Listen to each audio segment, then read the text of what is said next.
Les As de la Copro, l'émission qui rebat les cartes de la copropriété, présentée par Gilles Frémont, président de l'ANGC, l'Association nationale des gestionnaires de copropriété, sur Radio Imo.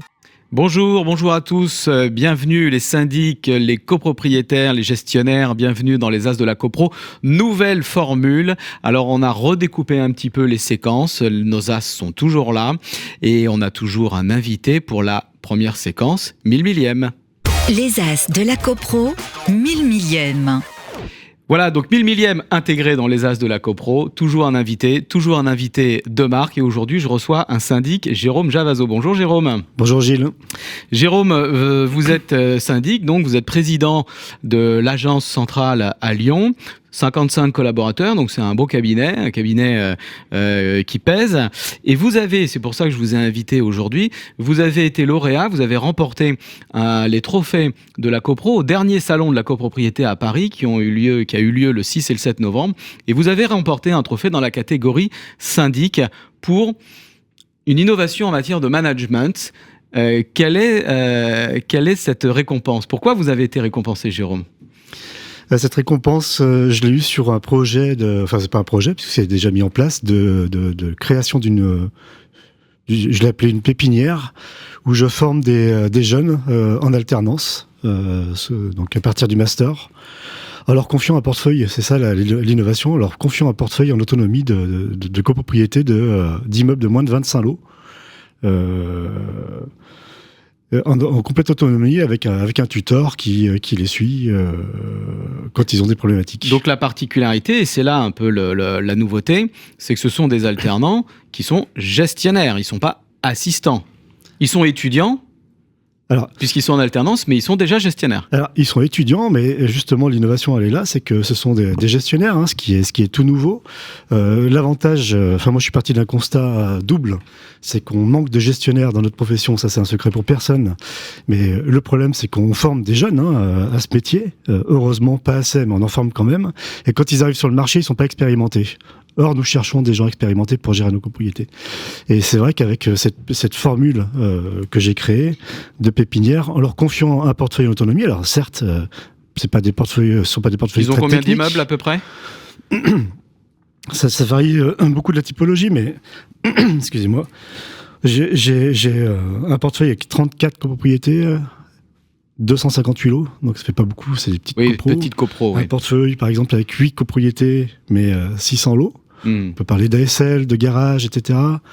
J'en ai un autre portefeuille de 23 copropriétés, 600 lots. Voilà à quoi ça peut ressembler. Et c'est vrai que l'avantage, c'est qu'on arrive à former des gestionnaires quand ils sont diplômés, ils peuvent parler d'expérience. Vous les recrutez à quel niveau d'études ? À partir du master. Donc à partir de la troisième année, Bac plus 3. Voilà, c'est ça. Donc ils font une alternance de 2 ans. Très souvent, ils ont déjà fait une alternance, donc ils ont une petite expérience. D'accord. On est assez implanté, on travaille beaucoup avec Sciensu sur Lyon. Donc ça fait très longtemps qu'on prend des jeunes chez Sciensu. Sciensu, Subtertiaire, je crois qu'ils sont ensemble. Et l'avantage, c'est qu'on est très connus et que Sciensu, maintenant, nous donne un petit peu les meilleurs élèves de leur promotion. En tout cas, ceux qui sont déjà un peu attirés par la copro. Ceux qui sont déjà attirés par la copropriété et ceux qui ont déjà un niveau qui l'ont prouvé à travers leurs 2 premières années. Et du coup, on peut leur confier à eux en autonomie, parce que c'est quand même pas une tâche facile, ces portefeuilles sans problème. Et ils ont quel type de contrat, parce que là, l'idée, c'est peut-être qu'on ait aussi des syndics qui nous écoutent, qui s'y mettent aussi, qui suivent l'exemple, parce que c'est hyper important, l'alternance, l'intégration des jeunes sur le marché, et sur ce marché du travail-là, qui demande une certaine maturité. Ils ont un contrat, quel type de contrat ? Ils ont un statut, un contrat d'apprentissage, contrat de professionnalisation ? C'est un contrat d'apprentissage classique, très classique. Au niveau du modèle économique, vous savez qu'on a une aide de l'État de 6 000 € par an. Oui, il y a un avantage fiscal, j'allais y venir. Au niveau du salaire, au niveau de l'aide, comment ça se passe ? Ça fait une aide qui est quand même pas négligeable pour prendre ces jeunes, parce que ça nous prend comme beaucoup de temps de les former. Donc c'est vrai que c'est intéressant d'avoir cette aide. Mais et ça nous fait aussi arriver sur, il faut pas se voiler la face là-dessus. Avec ce système, j'ai créé un modèle économique qui est viable, parce qu'on sait que la gestion de petites copropriétés, c'est chronophage et ça apporte pas de rentabilité au cabinet. Et du coup, l'avantage est double en formant ces jeunes, puisqu'on crée des gestionnaires efficaces à leur sortie de l'école.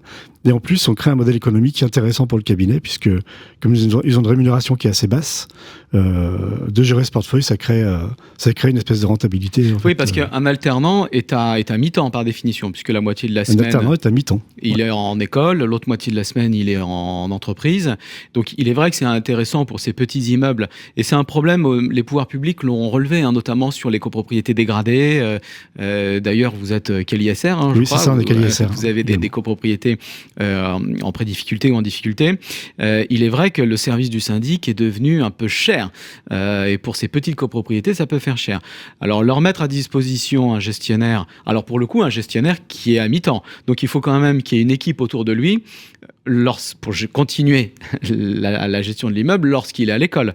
Comment ça se passe au niveau de l'encadrement de ces jeunes ? Au niveau de l'encadrement, on a deux modèles d'étudiants en fait. On a des étudiants, on a une étudiante qui est à l'université de Toulouse, d'ailleurs, qui a un petit portefeuille. Oui, à Capitole, oui. Ouais. Donc on a des étudiants qui sont là lundi, mardi, mercredi, d'autres mercredi, jeudi, vendredi. Déjà entre eux, ils ont un tuteur également, en fait, qui peut prendre le relais avec forcément une assistante avec un back-office. Et puis on a un service avec 10 gestionnaires et assistantes, donc ça fait une vingtaine de personnes pour assurer le back-office. D'accord, donc il y a quand même un gestionnaire, on va dire titulaire, qui sait que ces immeubles-là, en l'absence de l'alternant, c'est lui qui doit intervenir pour dépanner ou les urgences. Tout ça est prédéfini et organisé. C'est très organisé. Alors, je ne sais pas si on peut dire ça au micro, mais ces jeunes à qui on confie en autonomie un portefeuille, ils sont tellement fiers de gérer ce portefeuille et d'avoir ce rôle de gestionnaire junior. On peut parler de gestionnaire junior. Qui continue de gérer à l'école. qui gèrent leur portefeuille toute la semaine. Ouais. La réalité, elle est là. Le soir, quand ils sortent de l'école, ils répondent aux mails, ils répondent aux appels. En réalité, ils gèrent tout seuls leur portefeuille vraiment en autonomie sur une semaine complète. Il y a toujours une continuité, les mails qui arrivent sur le téléphone portable. Voilà, il y a une continuité, ils sont sur leur téléphone portable, les ordinateurs portables, on a des systèmes nomades, ils peuvent travailler de n'importe où. Et c'est la réalité, c'est qu'ils sont tellement contents, ils prennent tellement à cœur ce rôle-là. Et puis on fait des passionnés aussi, parce que c'est vrai que de donner des responsabilités à des jeunes comme ça, étudiants, on en fait des passionnés au final, et c'est ce qui est génial. Et quand moi je les force pas, je leur demande même pas de travailler en dehors des journées en entreprise, ils le font naturellement. Moi je les découvre. Parce que je vois bien comment ils travaillent et le retour des clients, qui est toujours positif d'ailleurs. On a un retour des clients qui est très positif, donc la réalité elle est là, c'est qu'en fait il n'y a même pas besoin de support, ils gèrent vraiment en autonomie leur portefeuille. Votre idée, c'était également une certaine synergie ou mutualisation avec les autres confrères de la région, de votre ville, pour vous échanger, alors au terme du contrat, vous présentez mutuellement ces jeunes qui ont fini leur formation. Ça marche, cette synergie? Vous pouvez récupérer un jeune qui a bossé dans un autre cabinet et vice-versa? Alors, c'est plutôt... on forme ces jeunes... quand je peux les embaucher, à la fin, évidemment, je les embauche. Ça arrive assez souvent de les garder, d'ailleurs. Et quand c'est pas possible, on a un jeune qui est formé avec une expérience. Et moi, c'est avec plaisir que je les oriente vers des confrères. Alors, j'avoue, vers des indépendants en priorité, parce que c'est...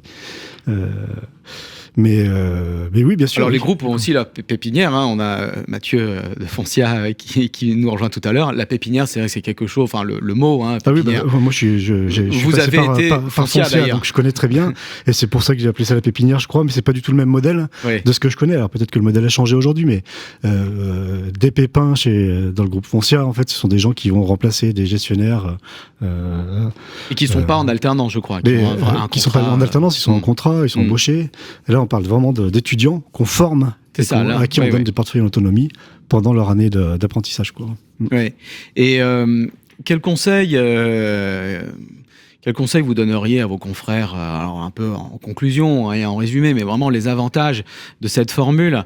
Parce que on le voit, les syndics sont toujours en recherche de gestionnaires, il y a une pénurie de main-d'œuvre, mais paradoxalement, les jeunes qui cherchent un poste en alternance ont du mal à trouver chez un syndic, parce qu'il faut aussi recevoir le jeune, faut être préparé. Et c'est vrai que dans une petite structure, s'organiser pour accueillir un jeune, parce qu'il faut un tuteur ou un maître d'apprentissage.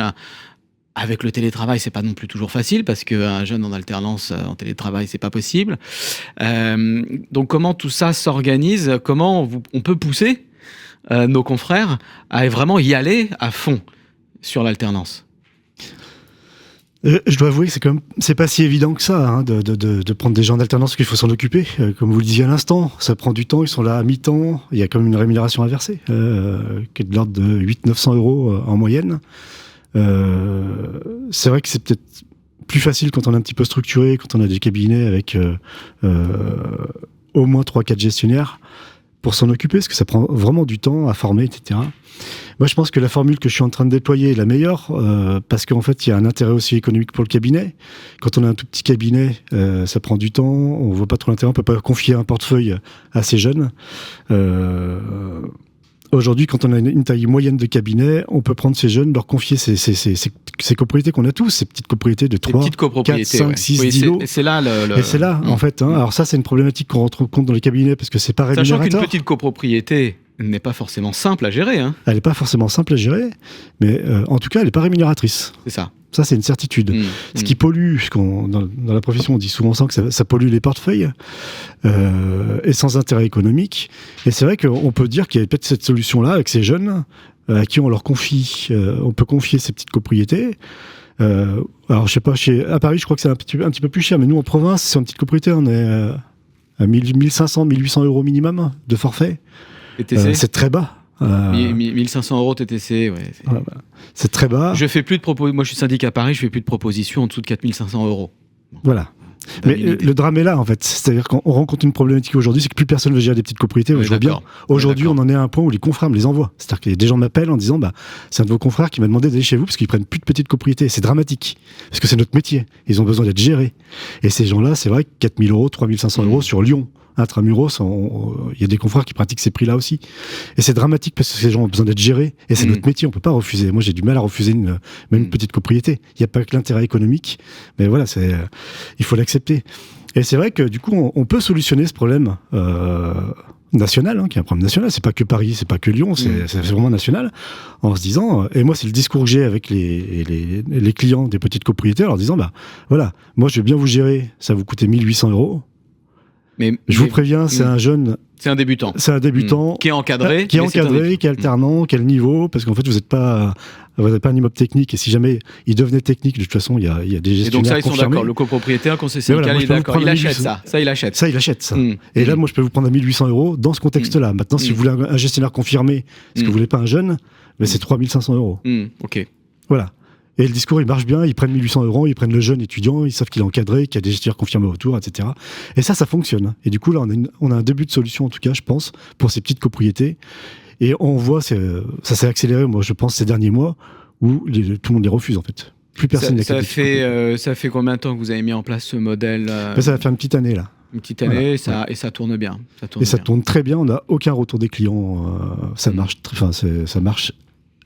C'est une très très belle surprise. Eh bien, on a trouvé la formule magique pour gérer toutes ces petites copropriétés en France et en même temps offrir du boulot aux jeunes et les intégrer dans un secteur qui manque cruellement de main-d'œuvre et de bonnes âmes et de bonne volonté, et en plus encadré dans un, bien sûr, cabinet bienveillant. Je vous remercie, Jérôme Javazo. Donc, je rappelle que vous êtes président de l'agence centrale à Lyon. C'est à côté de Lyon, pas tout à fait. Et le siège est à Mézieux, et ensuite il y a une agence à Bron et une autre à Lyon intramuros en presqu'île. Mézieux, oui, c'est ça. Eh bien, je vous remercie, Jérôme. Merci, Gilles. Vous restez avec nous, on enchaîne avec nos experts. Les As de la CoPro, l'analyse des experts. Vous êtes toujours avec nous, les As de la CoPro, et on enchaîne sur cette deuxième séquence, l'analyse des experts, et on retrouve nos As de la CoPro. Mathieu Mialaret, bonjour. Bonjour Gilles, bonjour à tous. Voilà, Mathieu, vous êtes toujours directeur métier ADB syndic chez Foncia, et Pierre-Édouard Lagrolet. Bonjour Pierre-Édouard. Bonjour Gilles. toujours avocat au barreau de Paris et de Bordeaux. Et merci pour la dédicace du code de la CoPro, le Litech, le bleu. Je fais un peu de pub, c'est comme ça, mais c'est celui que je lis depuis 20 ans. Mais j'aime bien aussi Dallos quand même. Allez, on va commencer avec cette séquence. On a 10 minutes là pour faire un point un peu juridique. Le syndic est-il un mandataire ou un prestataire de service ? Normalement, la question n'est pas censée se poser. Il est mandataire, mais on voit qu'il y a des discussions, des débats, on voit un contrat qui est arrivé, un contrat type. J'aimerais bien qu'on fasse un petit topo, un petit point, et surtout nous dire, vous, ce que vous en pensez, Pierre-Édouard. Oui, c'est un débat assez ancien finalement, et on a pu le mesurer lors d'un colloque assez récent à l'université de Toulouse, où il y avait eu un débat sur la question avec 2 doyens. C'était au fond la cristallisation de ces positions, de l'évolution du métier, que le législateur, à mon sens, n'a pas forcément pris en compte. Et je pense qu'il faut distinguer 2 questions assez nettement, qui est la première, celle de la nature du contrat telle qu'elle est aujourd'hui, telle qu'elle a été pensée par le législateur en 1965 et telle qu'elle est encore aujourd'hui, et la question de qu'est-ce que pourrait être ce contrat demain au regard de l'évolution du métier, de la position du syndic et des attentes que les copropriétaires, comme les pouvoirs publics d'ailleurs, peuvent avoir du syndic. Et donc, il faut faire cette distinction parce que, à mon sens, et je ne suis pas forcément suivi par tout le monde, mais à mon sens, la qualification du contrat est assez claire. C'est un mandat, ça a été dit à l'instant, et les textes, en fait, il faut dire, le précisent expressément. L'article 18 vise le mandat. Il y a plusieurs articles du décret qui visent le mandat. Le contrat type du syndic qui a été édicté en 2015 vise le mandat. Et donc, il y a une assez grande clarté sur la volonté du législateur de qualifier expressément ce contrat de mandat. Maintenant, juridiquement, et après on verra factuellement, parce que c'est ça qui peut nous amener à l'évolution, mais on s'aperçoit qu'il y a un certain nombre d'atteintes à des règles de droit commun. Et donc la première question qui se pose juridiquement, c'est de savoir est-ce que ces atteintes sont telles qu'on ne peut plus parler de contrat de mandat, ou est-ce qu'au fond, c'est une évolution marginale, une adaptation, devrait-on dire, du contrat de mandat à la situation particulière de la copropriété. Donc est-ce qu'on a un contrat, en somme, pour résumer, spécial de mandat, mais on reste dans un contrat de mandat, ou est-ce que finalement c'est devenu tout à fait autre chose ? À mon sens, on est toujours dans un contrat de mandat. J'ai pu faire un article sur la question qui avait été publié à la JDI chez Dallos sur cette qualification, parce que, en fait, et on n'a pas le temps ici de rentrer dans tout le détail, mais les atteintes qui sont faites aux règles ordinaires du mandat sont de véritables adaptations aux règles du droit de la copropriété. Je vais prendre quelques exemples. Pour la désignation du syndic, en principe, c'est l'Assemblée générale. Donc on a bien un organe du syndicat des copropriétaires, donc du mandant, qui désigne le mandataire. Sur ce point-là, on est donc dans une règle tout à fait classique, tout à fait conforme au droit commun. Mais il y a des exceptions qui sont prévues par le texte. On pense notamment à la désignation du premier syndic. Et là, on a une désignation d'un mandataire par un tiers, le promoteur, celui qui met en copropriété l'immeuble. Et ça n'est pas le syndicat lui-même. Et donc là, on a bien une atteinte à la relation intuitu personae entre le mandant et le mandataire. Mais on comprend bien pourquoi cette règle, elle existe. Elle existe parce qu'il faut que le syndicat des copropriétaires fonctionne dès sa création, dès sa naissance. Et donc, on a une adaptation de la règle de droit commun pour permettre la bonne représentation de la personne juridique, de la personne morale qu'est le syndicat des copropriétaires. Je ne vais pas prendre d'autres exemples parce qu'on n'a pas le temps ici. Mais en fait, on peut multiplier les explications qui sont faites sur la substitution, la cession, etc. Autant d'atteintes à ces règles. Donc ça, c'est la première chose. Et je pense que la nature du contrat donc, n'est pas changée par ces exceptions. Maintenant, il y a la deuxième question qui se pose. Ce sont, en fait, l'évolution du métier, l'évolution des pratiques, des propositions que peut formuler le syndic, avec par exemple le contrat de prestation de service qui vient se greffer juste à côté. De l'ordonnance Elan. Et qui fait que, d'ailleurs, on entend de plus en plus parler du syndic comme un prestataire, moins qu'un mandataire, alors qu'avant, il y avait d'autres expressions. Et d'ailleurs, dans le contrat, on parle de prestations. Prestations. Et autrefois, on entendait parler d'organes subordonnés qui lui feraient perdre un petit peu son autonomie dans la représentation. Et aujourd'hui, on parle de prestataire de service. Et à côté de ça, et là je laisserai Mathieu poursuivre, mais sur la prestation de service, on trouve aussi des missions qui sont données par le législateur et qui paraissent, en tout cas de prime abord, dépasser le cadre de la stricte représentation des intérêts du syndicat, parce qu'on a une prise en compte d'intérêts sociaux. Par exemple, la rénovation énergétique. On pourrait dire effectivement c'est l'intérêt des copropriétaires, mais en fait le texte dépasse très largement l'intérêt particulier des copropriétaires d'un immeuble. On est tout à fait dans la représentation d'un intérêt social au sens de société complète, c'est-à-dire de la société française. Et on a la même chose aussi sur la préservation des intérêts des personnes socialement marginalisées. Et là, c'est la lutte contre les marchands de sommeil, où on a donné des Alors, fonctions... le syndic assesseur utile des pouvoirs publics, ça vient de vous, et ce sera pour une prochaine émission. Non, mais absolument. je ne le développe pas. Je m'arrête juste là. Mais simplement, ça vient connoter la mission du syndic de copropriété, en fait, et on peut se demander si c'est toujours un mandant. Et juste pour terminer sur ça, et je laisse la parole évidemment à Mathieu, je pense que oui, parce que c'est tout simplement le droit de propriété qui s'est finalisé à des objectifs sociaux. Je ne vais pas rentrer dans le détail, mais enfin, les réformes sont multiples. Et de ce fait, le syndic vient représenter les intérêts des propriétaires dont la propriété a été finalisée. Et donc, on est toujours sur la représentation, à mon sens, du syndicat, et donc dans un rapport de mandat. Au cœur. Merci Pierre-Édouard. Mathieu, votre point de vue, vous êtes syndic depuis plus de 20 ans. Vous l'avez vu aussi peut-être cette évolution? Oui, alors moi, j'ai pas du tout un point de vue de juriste comme celui de Pierre-Édouard, mais vraiment un point de vue de praticien. Et là, clairement, il est évident qu'on est sur une dualité. Évidemment, en tant que syndic, on représente le syndicat des copropriétaires. Et seul le syndic peut engager le syndicat des copropriétaires. Et pour ça, il est mandataire, il n'y a aucun doute. En revanche, clairement, si le syndic veut que ce mandat soit renouvelé par l'Assemblée générale, il faut qu'il se positionne en prestataire de service. Effectivement, comme le disait Pierre-Édouard, le contrat ou même la loi de 1965 prévoit des actions du syndic, des obligations qui sont clairement celles de prestataire de service. Quand il doit assurer la conservation des archives, quand il doit rédiger un carnet d'entretien de l'immeuble, mettre en concurrence les contrats, il se positionne en prestataire de service. Et s'il veut que son mandat soit renouvelé, clairement, les copropriétaires, le syndicat des copropriétaires, mais aussi les copropriétaires attendent de lui qu'il soit de bons conseils dans la maîtrise des charges, de bons conseils dans la programmation de travaux, de rénovation énergétique ou simplement d'entretien de l'immeuble. Et là, ça va largement au-delà d'une mission de mandataire et de représentant légal d'un syndicat de copropriétaires. Donc je pense que pour les professionnels et encore plus pour les copropriétaires, ce débat qui est hyper intéressant, en fait, n'a pas lieu d'être. On attend du syndic qui soit tout ça à la fois, représentant légal du syndicat. Et d'ailleurs, il faut que le syndic ne l'oublie pas. C'est à lui de prendre des décisions. C'est sa responsabilité qui sera engagée si le syndicat des copropriétaires fait une bêtise. Et donc, il faut qu'il trouve cet équilibre entre être prestataire de service, c'est-à-dire satisfaire non pas le syndicat des copropriétaires, mais l'ensemble des copropriétaires, et représenter le syndicat des copropriétaires qu'il va engager, et en l'engageant, il engagera sa propre responsabilité. Oui, parce que dualité dit qui on est, sur quel pied je danse, et ce débat à Toulouse, le thème c'était l'identité du syndic. Qui est le syndic ?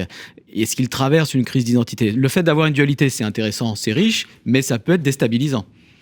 Oui, alors on parlait tout à l'heure du contrat.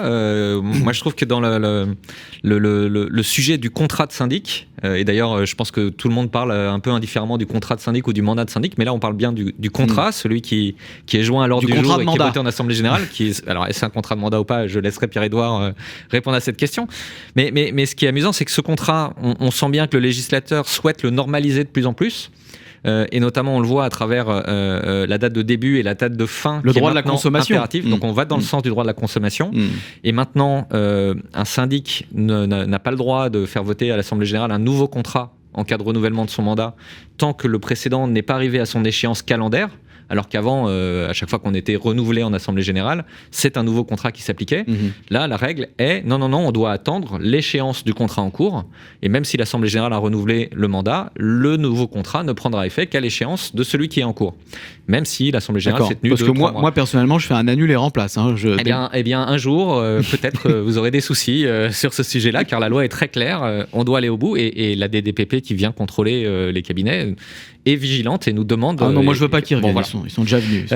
Mais néanmoins... Pour les heures d'AG. Néanmoins, ce contrat avec une date de début, une date de fin, avec des conditions de résiliation anticipée qui sont très clairement précisées par la réglementation, à savoir il faut une inexécution suffisamment grave du syndic ou même du syndicat des copropriétaires, là on a un plus de mal à le comprendre. Ce contrat, avec ces règles, se heurte à la réalité du mandat et du fait qu'à tout moment, l'Assemblée générale peut révoquer, sans aucune justification, le mandat du syndic, et que dans ce cas-là, le syndic n'aura plus de mandat. Il pourra certes contester les conditions et demander éventuellement une indemnisation pour une rupture abusive de son contrat, mais il n'aura plus de mandat. Et donc, il ne pourra plus rien faire du jour au lendemain. Il est dessaisi de la gestion de la copro. Et ça, c'est bien une règle du Code civil sur le mandataire. Tout comme l'Assemblée générale pourrait décider de nommer un nouveau syndic. Et de facto, ça ferait disparaître le mandat du syndic en place. Débat très intéressant. En 10 minutes, on a fait un super condensé. Je vous remercie beaucoup. Je pense qu'on pourra faire un colloque entier sur cette question, même s'il y a plein d'autres questions qui nous intéressent. Et d'ailleurs, on va en parler tout de suite dans la séquence suivante. Je vous remercie, les As. Et on passe aux questions copro. Les As de la copro, les questions copro. Vous êtes toujours sur les As de la copro et on enchaîne avec la dernière séquence, les questions copro. C'est toujours le même principe, des copropriétaires nous posent une question au téléphone, nos experts y répondent. Et on lance la première question. Bonjour, je suis copropriétaire sur Paris et je voudrais savoir comment on peut procéder lorsque notre syndic est en liquidation judiciaire pour récupérer nos fonds qui ont déjà été engagés. Et comment pouvons-nous changer de syndic? Merci aux As de la copro pour nous éclairer sur ce problème. Merci pour cette question. Pierre-Édouard, liquidation judiciaire de son syndic. On fait comment pour s'en sortir? On allume un cierge à l'attention de Sainte Rita, pour commencer. C'est la sainte patronne des causes désespérées. Et non, mais sans plaisanter, si le syndic, personne morale, est en situation de cessation des paiements et que la situation est irrémédiable, le tribunal va prononcer cette liquidation et elle va emporter une cessation d'activité et une disparition de la personne morale. Mais cette cessation et cette disparition, elle est à terme. Elle est au terme de la procédure qui emportera la liquidation définitive. Et en ce sens, on confond parfois la procédure avec la finalité. Et c'est justement ce qui pose problème en matière de copropriété. Parce qu'au jour où l'ouverture est prononcée, le syndic existe encore. Et ça, c'est quelque chose qui a changé parce que la Cour de cassation avait une position qui était très favorable au syndicat des copropriétaires, pourtant avec un texte qui n'a pas changé. Mais elle avait une position qui était favorable parce qu'elle disait que le mandat se trouvait rompu du fait de l'ouverture de la procédure de liquidation, ce qui permettait de pouvoir changer immédiatement, c'est-à-dire qu'un copropriétaire pouvait convoquer, puisqu'il n'y avait plus de syndic sans que l'Assemblée générale n'ait été convoquée pour se prononcer sur la désignation du syndic, et on appliquait la procédure de l'article 18. Mais cette jurisprudence, elle a changé, et elle a changé sur le fondement de l'article 641-11-11 du Code de commerce, qui nous dit que les contrats en cours ne sont pas résiliés de plein droit du fait de l'ouverture de la procédure. Et de ce fait, aujourd'hui, même si on a cette ouverture de la procédure, le syndic reste syndic. Donc a priori, on ne peut pas changer de syndic immédiatement. On va y revenir après sur la pratique qui peut différer de la règle, mais en principe, le liquidateur va exercer les fonctions du syndic, est-ce qualité de représentant de la personne morale qui est désignée syndic de copropriété, et dans ce cas, la voie qui va pouvoir être employée, et Mathieu en parlera tout à l'heure dans la pratique, c'est qu'on trouvera des palliatifs à cette situation difficile du mandat qui perdure. Je sais pas si... Mathieu, vous faites comment, vous? C'est très Alors, c'est simple, pas Foncia, parce que Foncia, évidemment, est en pleine santé, en pleine forme, mais la vous recommandation... récupérez un immeuble et on vous appelle, un client vous appelle. Voilà, la recommandation qu'on peut faire, c'est... D'ailleurs, j'ai dit client, un copropriétaire. Prestataire, un copropriétaire nous appelle pour des conseils. La recommandation, c'est de fuir le plus vite possible. Pierre-Édouard vient de le dire, le contrat, et c'est marrant parce qu'on en parlait à la séquence d'avant, le contrat existe, il continue à exister, il a une échéance calendaire qui peut être dans 2 ans ou plus, mais évidemment, le conseil, c'est de fuir au plus vite, puisque de toute façon, il y aura plus de prestations, c'est assez probable. Il faut récupérer les fonds, Pierre-Édouard va en parler. Donc, notre recommandation, c'est d'organiser une assemblée générale, de demander au syndic de la convoquer ou passer le délai de mise en demeure de la convoquer soi-même, de manière à faire nommer un nouveau syndic. Donc là, on revient au sujet précédent. Est-ce que c'est une résiliation que le droit permet, que l'article 18 de la loi de 65 permet? Peut-être pas. Il est empêché, le syndic? On peut dire qu'il est empêché? C'est un cas d'empêchement? Je dirais, peu importe. Il faut faire nommer un nouveau syndic. C'est peut-être pas une position très juridique, mais c'est une position purement pratique. Vous faites nommer un nouveau syndic. On le disait tout à l'heure, le mandat donné au nouveau syndic de facto éteint le mandat précédent. Se pose le sujet. Le liquidateur pourra demander une indemnité. Oui, mais en fait, il le fera pas. Voilà. Alors, il y a peut-être un minuscule risque, mais le liquidateur, il aura bien d'autres chats à fouetter. Il va s'occuper des créanciers, de la réalisation de l'actif, et certainement pas continuer à gérer des copropriétés. Il n'en aura sans doute pas la possibilité matérielle. Voilà. Et donc, il faut s'en aller au plus vite. Alors oui, il y a une petite part de risque si un jour un liquidateur décide de faire un recours, mais sincèrement, Pierre-Édouard, un dernier mot? Oui, pour j'allais dire habiller, non, mais pour justifier quand même, parce que c'est certainement possible. Les inexécutions, il va falloir les distinguer. Les inexécutions qui précèdent l'ouverture de la liquidation ne peuvent donner lieu qu'à déclaration de créance. Donc il ne faut pas se baser sur des inexécutions passées, mais des inexécutions postérieures à l'ouverture. Mais il est très vraisemblable que au jour de l'ouverture et dans les 6 mois qui vont suivre, le syndic ne fasse pas grand-chose, parce que comme c'était dit, le liquidateur va avoir bien d'autres choses à faire. Et donc il suffit de documenter l'inexécution de ses fonctions par le syndic pour pouvoir justifier de la procédure de résiliation anticipée, et donc de mettre en demeure le syndic de convoquer l'Assemblée générale selon les termes du texte qui a été récemment réformé, et ça devrait permettre comme ça de s'en sortir, et de s'en sortir en évitant des risques de complexité juridique, d'éventuelles poursuites en indemnisation du préjudice, etc.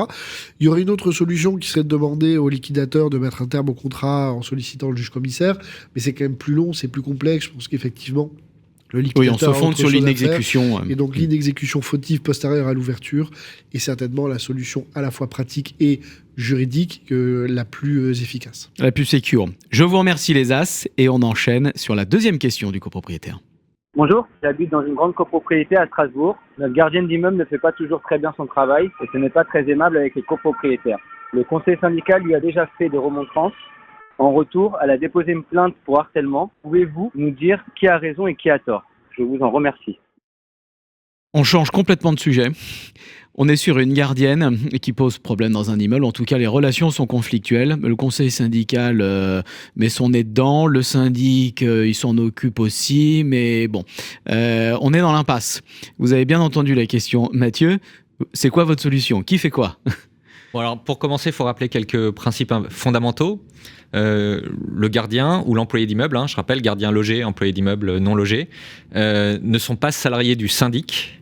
Ils sont salariés du syndicat des copropriétaires. Et salariés du syndicat des copropriétaires, ça ne veut pas dire salariés des copropriétaires ou d'un copropriétaire pris individuellement. Donc, clairement, l'employeur, c'est le syndicat des copropriétaires, et le représentant de l'employeur, et on y revient encore, c'est son mandataire, c'est le syndic. Et donc, pour le coup, l'état du droit est hyper clair sur la gestion du gardien ou du salarié du syndicat des copropriétaires. C'est le syndic qui doit intervenir, qui assure cette gestion. La loi lui donne d'ailleurs des pouvoirs qui sont vraiment importants, puisqu'il décide lui-même d'engager, de congédier le personnel. Finalement, l'Assemblée générale fixe le nombre et, j'allais dire, la qualité des emplois. Mais après, en théorie, le syndic peut décider de congédier tout seul. Alors, si c'est fondé, mais tout seul, sans demander l'avis de personne d'autre, sans réunir l'Assemblée générale ou sans même demander l'avis du conseil syndical. Dans la pratique, évidemment, c'est un peu plus compliqué, et notamment au quotidien, parce que le syndic n'est pas tous les jours dans l'immeuble, contrairement aux résidents. Contrairement souvent aux membres du conseil syndical, en particulier au président du conseil syndical, et qui peut avoir tendance à accompagner le gardien, à le guider, voire quelquefois à le manager. Or, clairement, c'est pas son rôle. Clairement, le conseil syndical ne peut pas faire de remontrance au gardien. Voilà, le conseil syndical ne peut pas faire de remontrance. Le pouvoir de direction, ou le management, le lien de subordination appartient au syndic. Et c'est bien à lui de remplir cette fonction. C'est une des fonctions principales. C'est à lui d'encadrer le gardien, de lui donner des instructions et, le cas échéant, si c'est nécessaire, de lui faire des remontrances, de fixer des objectifs d'amélioration. Mais voilà, l'employeur, enfin le représentant de l'employeur. Parce que là, la gardienne, leur gardienne est quand même allée déposer une plainte pour harcèlement. Alors, est-ce que c'est justifié ou pas? Mais en tout cas, on en est là. Alors, et là, que doit faire le syndic? Le syndic doit être très clair, il doit intervenir auprès du copropriétaire qui devient peut-être un peu trop insistant ou qui... Et c'est là qu'il faut être un fin politique. Et là, il faut être un fin politique et expliquer, faire preuve de pédagogie et expliquer aux copropriétaires qu'il y a un vrai risque pour le syndicat des copropriétaires, que chacun doit rester dans son rôle et que effectivement, il y a un risque. Alors peut-être pas de harcèlement, que le syndicat soit condamné pour harcèlement, parce que encore une fois, c'est pas l'employeur qui harcèle, mais un tiers finalement, le copropriétaire. Mais il y a des cas de jurisprudence où le syndicat a été condamné parce que on considère que l'employeur n'a pas garanti la sécurité de son employé, n'a pas suffisamment agi pour faire cesser ces interventions externes sous forme, enfin, qui prennent la forme de harcèlement. Et donc clairement, le syndic doit faire deux choses. La première, c'est être pédagogue et expliquer à ses clients, donc au conseil syndical, qui doit faire quoi. C'est normal qu'il y ait une collaboration, on peut l'appeler comme ça, entre le conseil syndical, les résidents et le gardien sur les choses quotidiennes. Mais en revanche, le management et les remontrances doivent venir du représentant de l'employeur. Et la deuxième chose, il faut que le syndic prenne son courage, et quand il y a des choses désagréables à dire au gardien, c'est son boulot. Il ne faut pas qu'il laisse un président de conseil syndical qui peut-être a plus d'expérience que lui sur le sujet, mais non, et c'est des choses boulot. Désagréables à dire au président du conseil syndical aussi, parce que Pierre-Édouard, on parle de la responsabilité civile des professionnels du syndic. Oui, le syndic engage sa responsabilité, mais d'abord, et avant tout, c'est le syndicat qui va engager sa responsabilité en tant qu'employeur. Il y a un arrêt fameux de la Cour de cassation sur ce sujet qui avait été rendu en 2011 et qui avait rappelé que l'employeur doit faire cesser l'éventuel harcèlement, à défaut de quoi le syndicat engage sa responsabilité sur le fondement de l'article 1152.1 du Code du travail, qui rappelle qu'aucun salarié ne doit subir des agissements répétés de harcèlement moral, etc. Et c'est le deuxième article 4121.1 du Code du travail qui rappelle que l'employeur a une obligation en matière de sécurité et qu'il doit faire en sorte qu'il n'y ait pas ce genre d'atteinte. Et en conséquence, le syndicat, donc le syndic, puisque c'est le représentant qui ne ferait pas cesser ce type d'atteinte, engage sa responsabilité, donc syndicat en 1 et syndic en 2, s'il n'a rien fait pour informer, faire cesser, etc. Donc le syndicat pourrait tout à fait se retourner, oui, contre le syndic qui serait défaillant, qui n'aurait pas informé les copropriétaires, qui n'aurait pas pris d'action pour faire cesser le harcèlement, et qui aurait de ce fait engagé la responsabilité du syndicat qu'il représente. Eh bien, je vous remercie. Alors, peut-être que, Jérôme, vos alternants auront affaire à des situations conflictuelles. On leur souhaite, mais c'est le boulot. Mais s'ils sont bien encadrés, c'est comme ça qu'ils apprendront. Ce métier passionnant et très, très enrichissant. On l'a bien vu sur le plan humain, mais sur le plan juridique aussi. Je vous remercie, les as de la CoPro. Nos deux autres as, Alexis, Sabrina, nous rejoindront sur les prochaines émissions. On était sur une nouvelle formule, un nouveau format. J'espère que ça vous a plu. Jérôme Javazo, merci beaucoup d'avoir assisté, participé à cette émission. Et je remercie l'ensemble de nos auditeurs et je leur dis ciao ciao, à la prochaine. Les As de la CoPro, une émission à réécouter et télécharger sur le site et l'appli radio.imo et sur toutes les plateformes de streaming.